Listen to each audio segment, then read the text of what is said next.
KB with Nerdophiles. Lovely to see you again. Great to see you. What an incredible film. Oh my gosh. Oh my gosh. So my first question, I mean, besides actually growing wheat on the farm set that you created. That actually did happen. What was the most challenging kind of part of taking this creative labor of love and building it into this dynamic world after decades of preparation? Yeah, I mean, I think that like you find yourself about halfway through prep, standing in a giant construction site on the side of a hill, building a village.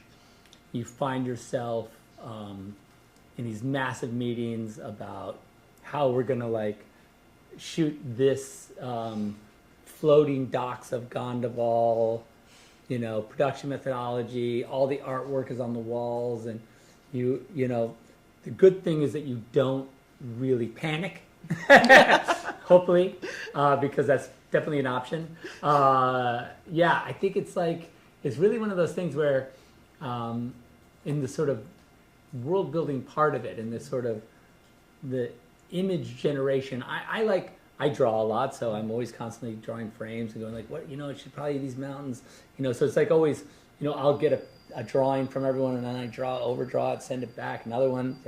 I love doing that. That's just fun. But then when it starts to be realized, and you start to actually see these backgrounds are being generated, and like this environment is suddenly 3D, and it's that stuff. I think there's like a moment where you have this realization that like one of the things I did was like we would go and then like scene by scene, I would like have all the paintings kind of done in a mosaic, so I could sort of see the color of the movie as a complete thing, and that's anyways, because the movie kind of goes from like warm to kind of cool to warm to cool, and then warm and cool at the very end, right? So it's like there's definitely like a Pantone to it, there's like a you can look at it and sort of see the shape of it, and that's kind of it's a fun exercise, but it's important because you realize that those are the very things that are by design, that kind of feel like natural, like they just happen, like, oh, of course it's kind of like bluish and cool, but we wanted I wanted to like, oh no, like it's like a parking lot at the docks where like bad things happen, where a lot of bad things happen. Can. But I love that you said that you did all of the artwork. Sophia actually mentioned that too, like having all of the artwork was really helpful for her in her process. Yeah. And so you have everything scene by scene. So I may be setting you up a little bit, but I heard some incredible answers. So I have to ask you too, what was your favorite scene of part 1 to bring to life? My favorite scene of part 1 to see. Gosh, there's so many. I guess I'd have to say probably the granary fight was probably it, because I think it's just like it's kind of emblematic of part 1 because it's the village. It was shot in the granary that was built there. It was like we didn't go to the stage or anything. We purpose built, all those buildings had interiors and exteriors, and you could go in, like, Hagen's house, all that. We shot that inside, right in the little village. And in the long house where they walk in there and all that we didn't go transition to a stage or something like that, which a lot of movies do. We stayed there, and it worked out really great. But that scene in the granary, really specifically, I loved because it really, beyond the action or anything like that, just as a physical production problem that got solved by the way we did it, I thought it was really sort of organic and fun, and the scene turned out great, and it was a really the production methodology, how we wanted to do it was how we did it, and we were right. You know what I mean? That's like from a director or cinematographer standpoint, that's a cool result, because there's always ways to cheat it, and like, oh, we ended up rotoscoping everything, or who knows what. But in that case, it was exactly the design we had and the efficient way that we thought to shoot it was how we did it, and it worked out. Well, listen, it sounds like it won for you creatively, and I know that audiences will be satisfied as well because I just love this movie so much. It is so spectacular, Oh, and thank you. truly cannot wait for part 2. Okay, not long though. It's not a long wait, which is the good news. April. That was one of the cool things that when we decided to do the movie, Netflix. In my pitch, I said to them, like, you know, let's do something that like a sort of normal movie studio can't do, and that is you guys, this amazing streamer that has this kind of that's not trained, but the way people consume on the streamer on the platform is, you know, you want another one. Like, where is it? And I said it would be amazing if we shot both movies together.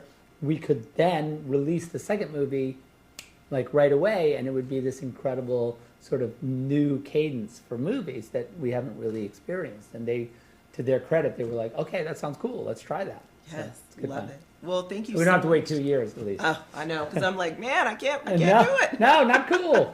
Well, thank you so much for taking the time to chat with Of Nerdophiles. course, Really appreciate yeah. it. I am KB with Nerdophiles. How are Hi. you both? We are Good, very good, good. good, Pleased to thank see you. Oh my goodness, I love this film.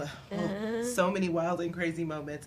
So my first question is for both of you. You know, what do you feel like makes Korra and Atticus Noble the perfect adversaries? And I will start with you, Sophia. The perfect adversaries. I think it's because, I mean, they come from the same place. And they have picked different routes for themselves, clearly. And I think maybe because they come from the same place, it makes it the perfect adversary. That changed their mind. They both changed their mind.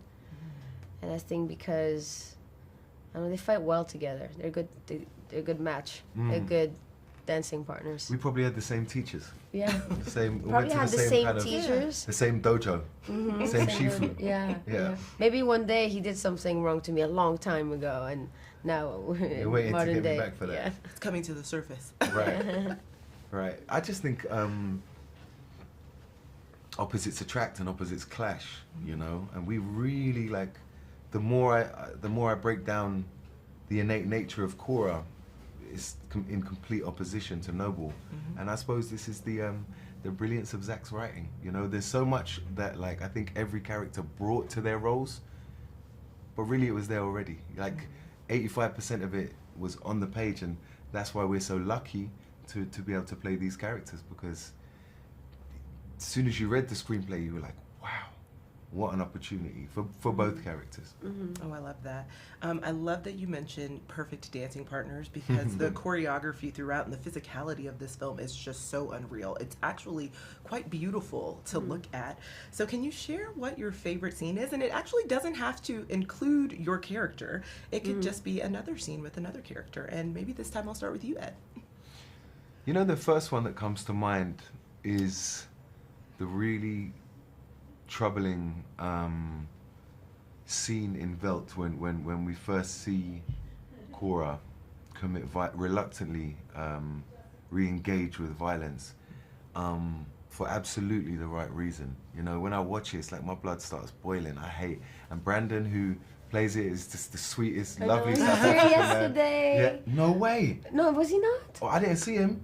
Who was there then yesterday? I'm not From sure. that scene, yes. But like those guys, they did such a good job being horrible, you know, but they're such sweethearts, lovely men. But that was so horrible to watch. I really, really found it tough to watch. And you know, so much in movies, sex scenes and violence, they're gratuitous. They don't motivate the plot. They don't move the narrative forwards. And I kind of have a real problem with it. And in this instance, this is the most well-motivated violence one could ever imagine. Like, I wanted to jump on screen and beat them all up. Yeah. You know, so yeah, I think that's my favorite scene. Yeah. Thank you. I mean, that means a lot. I think that scene is important, and I'm in a way like seeing if like what I'm defending is rare to be seen in movies like this, but. And to be able to put it in a PG-13 version also, Right. I think and put it in a way where it can be subtle for a child, but you, as adults, you understand what's going on clearly. I think it's very powerful, and it gave me great motivation to perform that. I also that noticed piece. yesterday for the first time, that he puts his finger in Sky's Yes. mouth. Mouth, yes. Did you notice that? Yeah, I did. And then he puts his forehead on it, and I was like, oh, that is so It's gross. gruesome. Yeah. It was gruesome. That is so gross. They probably did that to him. It's so funny because we talked with Zach about the Imperium and what they're capable of and what they do, and it's like he stretched my mind so much to what they were, capable of, and how ruthless and violent they were. These guys are not stormtroopers. Yeah. They're not just coming in with a little pew Yeah. pew. Yeah. These guys are ruthless, violent, unfair, and immoral. You know, this is like as bad as it gets, and so this is, we're there to serve the motivation of the protagonists. You know, and again, in real life, I'm with these guys. Yeah. You know, but when they say action, Well, that's a different story. You it's know? a different story. Oh my goodness. For me, the one thing is the my favorite scene is the last one, and I keep saying that because Zach gave me a drawings of every scene, and I don't know if it's the grading, the color, or of course the circumstances of that scene, but first of all, it's the first time you see modern day Belisarius, and the eeriness of the frozen lake with the koi fish underneath, and it's the first time also that you see Noble weak, and you see him vulnerable and scared of someone, and you see that little flattering in his flattering Yeah, in his flattering, eyes. yeah. You know, like you can see that this is who he fears, and now you see his soft spot, but it's not until the very end, and I just think it's so cool. And Fry's amazing in this He's scene, so and he's such a lovely. good actor, and Yeah. he's amazing in that. And then it must have been so fun for you also to be that arc, to finally shoot that scene, to play another color, right? It was actually my last Is that your acting last scene? Really? No, I did 2 scenes, just like a little bit of wire work and falling through a trapdoor,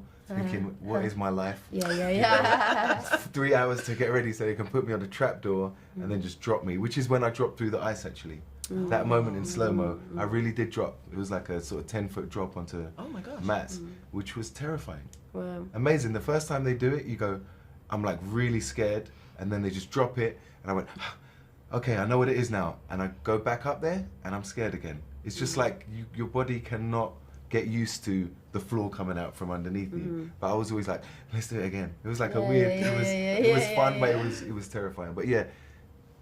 Let's take a special moment to appreciate Far Free. Yeah. What a beautiful man. So- What a lovely man. Again, why are there so many people that play horrible characters? I know. Like such teddy bears in real life. Yeah. You know that the Imperium was such sweethearts, man. Like Yeah. Alfonso, who plays Cassius, my right-hand man, the sweetest man in the world. Of course. You know, all of us are like fathers and like really kind, Yeah. gentle people. Well, that's how you know it's great acting, I, right? I hope so. I'm glad. 'Cause Well, I I- wouldn't want to be on set with them if they were really like that. Oh gosh, oh no, I would be terrified. But I cannot wait for part 2. And just thank you so much for taking the time to chat with Nerdophiles. I can't wait for everyone to see part 1. Thank you Thank so much. you. Thank See you you. for part 2. Okay, so I am KB with Nerdophiles. How are both of you? Good.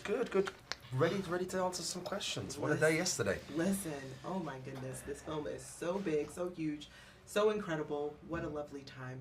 So my first question for both of you is just why is now the most ideal time in both General Titus and Tark's lives to join Korra's revolution? And I'll start with you, Djimon. That's a good question. Why is it now the Yeah. time to join? It would seem like everybody's life is at stake, in this time, and certainly in regards to the story,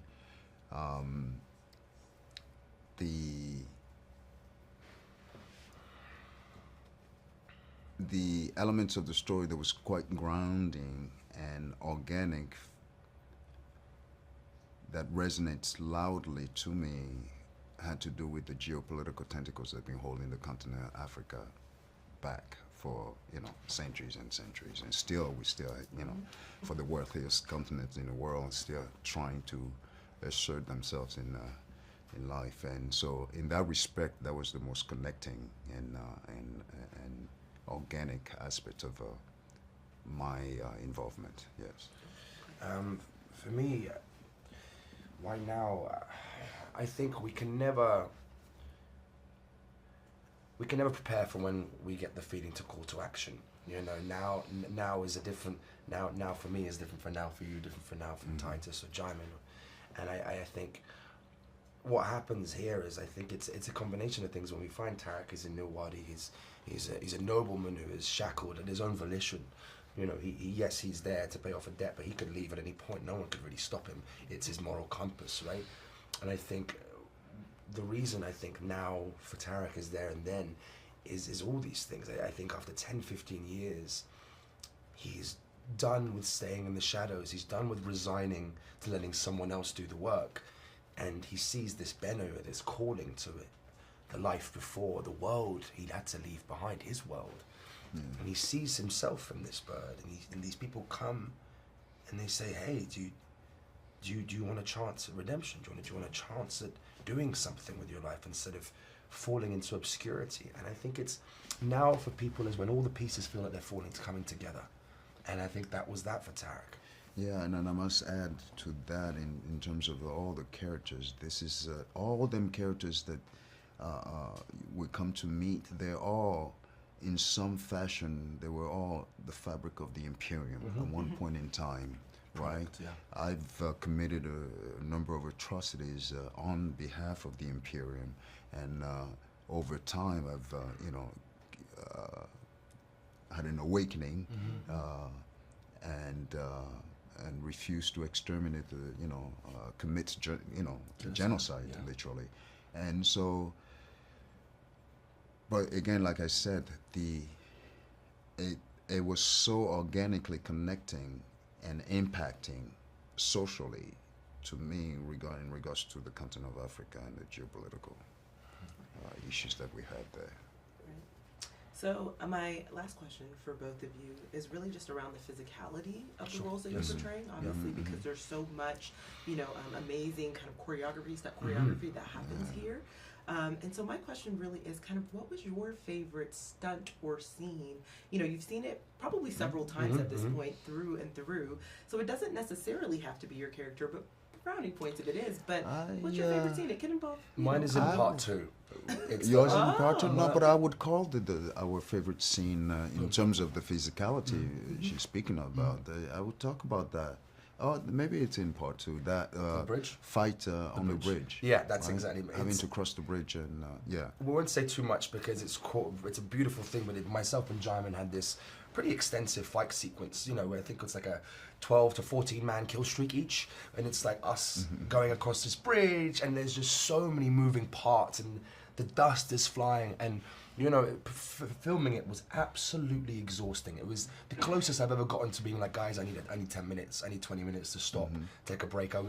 But what it resulted in was a visceral and really emotional physical performance. You might have seen in the trailers, there's moments when myself and Jai were like, this real scream, and that was the end of that scene, because we had just, and that scream was real. That scream was, we both lost our voices after that. That scream was absolutely real, and being able to execute that, and I can't wait to see it, because it was so exhausting, but so, what's the word I'm looking for? So not refreshing, rewarding to execute it. So I think I think for both of us, that's our one there. So part 2. Well, listen, I know you guys teed it up for me. I can't wait to see part 2. But just thank you both for taking time to chat with Nerdophiles. Really appreciate it, and we can't wait for audience. Fellow nerd, love it. Yeah. So I am KB with Nerdophiles. How are each of you? Really good. Yeah, good. We're still smiling. Listen. Which is, sometimes not that easy. 2.5 weeks into a press tour. So. I know. I was about to say, you guys have been in it for the long haul. So, kudos to you. Truly, thank you for chatting with us. So my question is for both of you. So what is it that you think Kai and Gunnar see in Cora that makes them kind of inherently trust her guidance and her leadership on this journey? And how do you think being a part of this revolution really changes each of them as human beings? And I'll start with you, Charlie. I'm not so sure from Kai's perspective if he does necessarily identify Cora as a leader that he's following. I think it's actually more that he identifies them as really being in need of help, and picking a fight that they are invariably, inevitably going to lose, and sort of more takes pity on them than is inspired to help. And that was my perspective of Kai's perspective. And then he, I think at certain point, becomes unable to remain objective about how he feels about them. You know, he in spite of himself starts to care too much, but not enough to stop him from doing what he ultimately does. Right. I think for Gunnar, you know, I think he feels a deep pain inside Cora, but he also sees her heart and how much she cares, and I think that he would love to be there for her, so to speak, and help her find happiness and love, ideally. I know. Hoping for mostly the love, but the happiness Aren't right? Aren't we all just looking for love? Yes. Exactly. Yes, absolutely. So what was the most intriguing scene for each of you when you read the script, kind of that led you to want to be a part of this film? And now that you've seen it a few times, you know, during this press run, did that particular scene kind of play out for you on screen the way you had envisioned it in your mind? And I'll start with you, Michiel. No, I think that there were many moments for me that I was really looking forward to doing and seeing, and the way everything has turned out, it's so much more grand and epic than I anticipated. I would say honestly, for me, it was like all about Kai, and it was all of his scenes. It was the whole journey that get to go on. That you never quite know what he's going to do. He's so sort of unpredictable, and you never really know what's motivating him. So just the sense that I felt like I knew him really well, and yet when I was reading the script the first time, he kept surprising me over and over again. That was sort of delicious. Literally surprising everyone moment by moment, but especially Cora in the first scene where he meets, I guess I'm going to put that in quote, meets, you know, Gunnar and Cora in that bar. I think even he surprises himself by saving her, but also is kind of like, girl, don't let that get you, you know, don't necessarily trust him because of that, I think. Yeah, exactly. Yeah, one... We could have used that advice, yeah. That would have exactly. One altruistic act does not necessarily make a good person. Make a good person, yeah. Yes. Maybe that is the tagline for Kai, and maybe that is the lesson for Gunnar in this film for sure. Right. But I truly think that this is such an incredible adventure. I mean, I can't wait for audiences to see part 1, and just thank you to both of you for taking time to chat with Nerdophiles. Really appreciate it. Thank you. Thank you so much. Appreciate it. So I am KB with Nerdophiles. How are each of you? Doing well. Good. How are you? I'm doing well. Listen, this film is fantastic. There's so much dynamic world building. And I feel like the 3 of your characters are all just extremely brave, courageous, and of course not new to this revolutionary life, unlike the farmers that they meet. So can you say, what is it that you think each of your characters sees in Cora and the team that she's building that really pushed them to support her? And I'll start with you, Duffy. Yeah, I think that Melius sees in Cora a sort of strength and a desire and a steadfastness, which is what attracted them to the Blood Axes in the first place. So I think when there's an opportunity to again fight for a good cause, they're excited to, you know, be on the right side of history. Ooh, what about for you, Cleopatra? Well, I think for the Blood Axes, we've already been through this. So when we meet Cora, I think for me as Devra, I'm in a way seeing myself in the past, in the way that Cora is emotional about it, and I can't afford to do that anymore. There's a real sort of difference between us.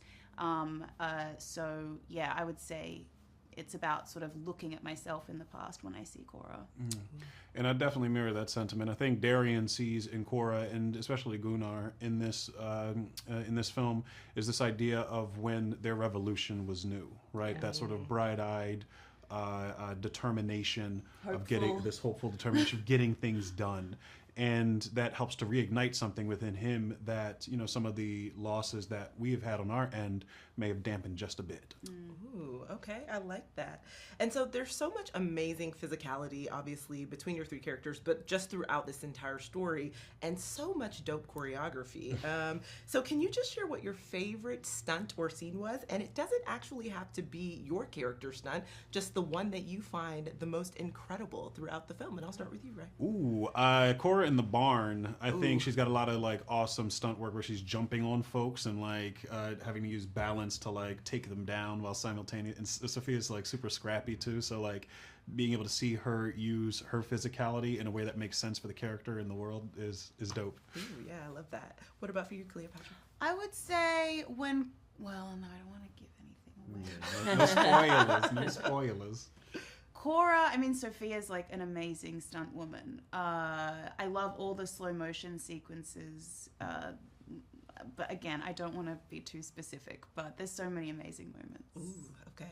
And for you? Okay, there's a move that Sophia does called the dolphin, and you should ask her about it. That's Okay. all I'll say. Very Because cool. now I'm like, what does this look like? And you know, like having seen it, I'm like, now you're saying it's called the dolphin, and now I'm like, but what does that mean? It'll be a TikTok trend once the movie comes out. Oh, Can you imagine? Can you imagine Everybody people? dolphin. No, please, please don't You're dolphin like, at home. No, you don't have to start training the dolphin. Do You're not. like, safety first, but also Absolutely. now all I can think about is like people in their cosplay doing this elusive dolphin move that you are mentioning, like at Comic-Con somewhere. But yes, listen, fantastic film. I think each of your characters are just so lovely. I can't wait to see more. I mean, listen, I don't want to give any away spoilers, but I'm hoping that everyone is alive and thrives in the second part. So that's all I'm gonna say. But thank you so much for taking the time to chat with Nerdophiles. Really appreciate it. Excellent. Thank you. Thank you. Very nice to meet you.